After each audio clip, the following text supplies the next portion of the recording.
ஒரு ஒரு ஒரு ஒரு 200 கோடி ரூபா ஒரு படத்துக்கு சம்பாதிக்கக்கூடிய ஒரு மனிதன் நான் நடிக்கிறதை நிறுத்துறேன்னு சொல்றது எவ்வளவு பெரிய தைரியம் வந்து 10 வருஷம்னாலும் 2000 கோடி ஆயிடுச்சு. நீங்க அது அது வந்து அது அது விளையுமே எவ்வளவு பெரிய தைரியம் அது. இங்க நம்ம தமிழ்நாட்டில் இருந்த நடிகர்களும் நிறைய பேர் அரசியலுக்கு வந்திருக்காங்களே, வர்றேன்னு சொல்லியிருக்காங்க, வந்திருக்காங்க, என்னென்னமோ பண்ணிருக்காங்க. யாரும் நான் நடிப்பை நிறுத்து, நான் முழுக்க முழுக்க மக்களுக்காக சேவை செய்யறேன், அடுத்து வரேன் அப்படின்னு சொல்ற தைரியம் எல்லாம் யாருக்குமே வரல சார்.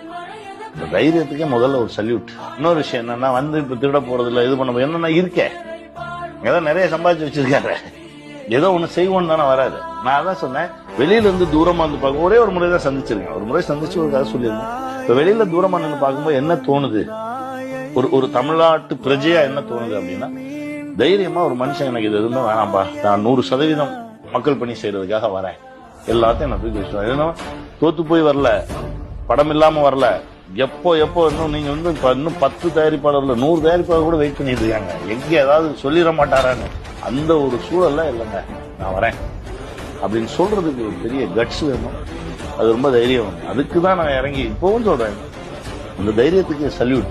அவருடைய அடுத்தடுத்த செயல்பாடுகள் நல்ல விஷயமா அமையணும், அதுக்கு இந்த பிரபஞ்சம் அவருக்கு சப்போர்ட் பண்ணணும், எல்லாம் கூடி வந்து அவர் நினைக்கிறது இந்த மக்களுக்கு போய் சேரணும்.